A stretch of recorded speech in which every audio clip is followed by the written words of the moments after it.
Baik, bismillahirrahmanirrahim. Assalamualaikum warahmatullahi wabarakatuh. Kami dari kelompok 2 ingin memaparkan materi mengenai memahami tentang perbedaan KTSP, K13 dan kurikulum merdeka.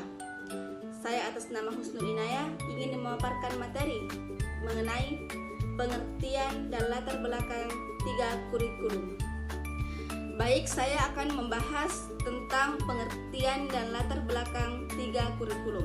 Yang pertama itu pengertian kurikulum KTSP pada tahun 2006. Kurikulum berbasis kompetensi yang memberikan kebebasan sekolah menyusun silabus sesuai kebutuhan daerah. Yang kedua, kurikulum 2013. Fokus pada penguatan karakter dan pembelajaran aktif. Yang ketiga, kurikulum merdeka pada tahun 2021, fleksibel, menyesuaikan minat dan potensi siswa. Baik, itulah pemaparan materi dari saya. Selanjutnya saya serahkan kepada pemateri kedua. Nah, selanjutnya saya akan menjelaskan tentang latar belakang perubahan kurikulum. Yang pertama yaitu KTSP dianggap belum mampu bisa merubah karakter siswa. Nah, dalam masalah sistem pembelajaran, ada beberapa masalah yang belum tuntas. Contohnya yaitu krisis studi internasional dan internasional menunjukkan bahwa ada beberapa pembelajaran sebelum-sebelumnya yang bertahun-tahun belum selesai. Diperparah lagi dengan terjadinya pandemi COVID yang melalui hilangnya pembelajaran atau learning loss. Nah, selanjutnya K13 muncul untuk mengembangkan sikap, pengetahuan, dan keterampilan secara seimbang. Yang ketiga yaitu kurikulum merdeka. Kurikulum merdeka hadir karena tuntutan era digital dan pandemi pembelajaran yang lebih bebas dan kontekstual. Nah, dari beberapa penjelasan saya tadi, kita dapat mengetahui bahwa perubahan kurikulum biasanya terjadi karena tuntutan zaman, yaitu yang pertama seperti perkembangan ilmu pengetahuan dan teknologi, tuntutan kebutuhan masyarakat, dan perubahan sosial dan politik. Selanjutnya, saya serahkan kepada pemateri selanjutnya. Saya akan menjelaskan tujuan dan ciri khas dari kurikulum KTSP, kurikulum K13, dan kurikulum merdeka. Kurikulum KTSP tujuannya yaitu memberikan kewenangan kepada sekolah untuk mengembangkan kurikulum sendiri sesuai dengan kondisi daerah dan karakteristik peserta didik, mengembangkan potensi peserta didik secara optimal baik aspek pengetahuan, keterampilan maupun sikap, meningkatkan kemandirian sekolah dan merancang dan melaksanakan pendidikan sesuai kebutuhan lingkungan. Ciri khasnya yaitu desentralisasi pendidikan. Sekolah berhak menyusun kurikulum sesuai kebutuhan, menggunakan standar kompetensi atau SK dan kompetensi dasar atau KD sebagai acuan. Ciri khasnya yaitu desentralisasi pendidikan. Sekolah berhak menyusun kurikulum sesuai kebutuhan, menggunakan standar kompetensi atau SK dan kompetensi dasar atau KD sebagai acuan.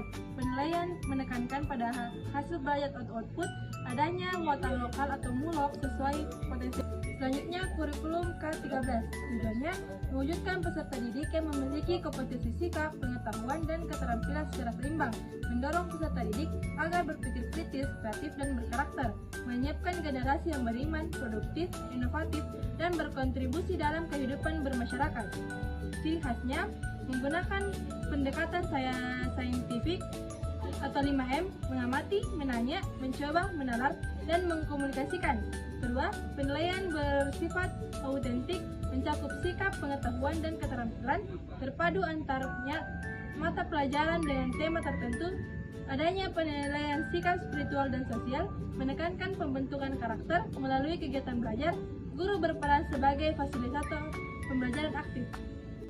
Ciri khasnya, struktur kurikulum fleksibel, sekolah dapat menyesuaikan dengan kebutuhan dan konteks daerah, fokus pada proyek penguatan profil pelajar Pancasila atau 5P, pembelajaran berbasis capaian pembelajaran, bukan lagi KD, mata pelajaran disederhanakan agar siswa lebih fokus, mendorong kemandirian dan kreativitas guru dalam merancang pembelajaran, penilaian lebih menekankan pada proses dan kompetensi nyata, bukan angka semata. Selanjutnya yaitu kurikulum merdeka. Tujuannya memberikan kebebasan belajar kepada guru dan siswa untuk mengembangkan potensi dan minat, menciptakan pembelajaran yang bermakna, relevan, dan berpusat pada peserta didik, menumbuhkan profil pelajar Pancasila, beriman, mandiri, gotong royong, bermakna kreatif. Ciri khasnya, struktur kurikulum fleksibel, sekolah dapat menyesuaikan dengan kebutuhan dan konteks daerah, fokus pada proyek penguatan profil pelajar Pancasila atau 5P, pembelajaran berbasis capaian pembelajaran, bukan lagi KD, mata pelajaran disederhanakan agar siswa lebih fokus, mendorong kemandirian dan kreativitas guru dalam merancang pembelajaran, penilaian lebih menekankan pada proses dan kompetensi nyata, bukan angka semata. Baik, selanjutnya saya akan memaparkan tentang tujuan dan ciri khas setiap kurikulum. Yang pertama itu tujuan umum. Semua kurikulum bertujuan mencetak generasi yang berkarakter, berpengetahuan, dan mampu menghadapi perkembangan zaman.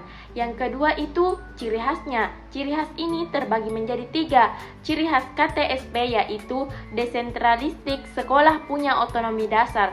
Yang kedua K13 menggunakan pendekatan ilmiah. Dan yang ketiga kurikulum merdeka, siswa belajar mampu sesuai minat, fokus pada proyek profil pelajar Pancasila. Bismillahirrahmanirrahim. Assalamualaikum warahmatullahi wabarakatuh. Perkenalkan, nama saya Rizky Amelia dengan NIM 208012445. Baik teman-teman, di sini saya akan menjelaskan poin kelima, yaitu penilaian dan evaluasi pembelajaran. Nah, dalam KTSP penilaian lebih menekankan pada hasil akhir atau nilai ujian.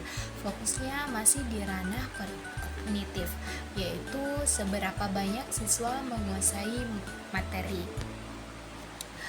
Nah, berbeda dengan kurikulum 2013, di mana penilaian disebut penilaian autentik, artinya guru menilai tidak hanya dari hasil tapi juga dari proses belajar seperti sikap, keterampilan, dan proyek yang dikerjakan. Lalu pada kurikulum merdeka ini sistem penilaiannya lebih fleksibel.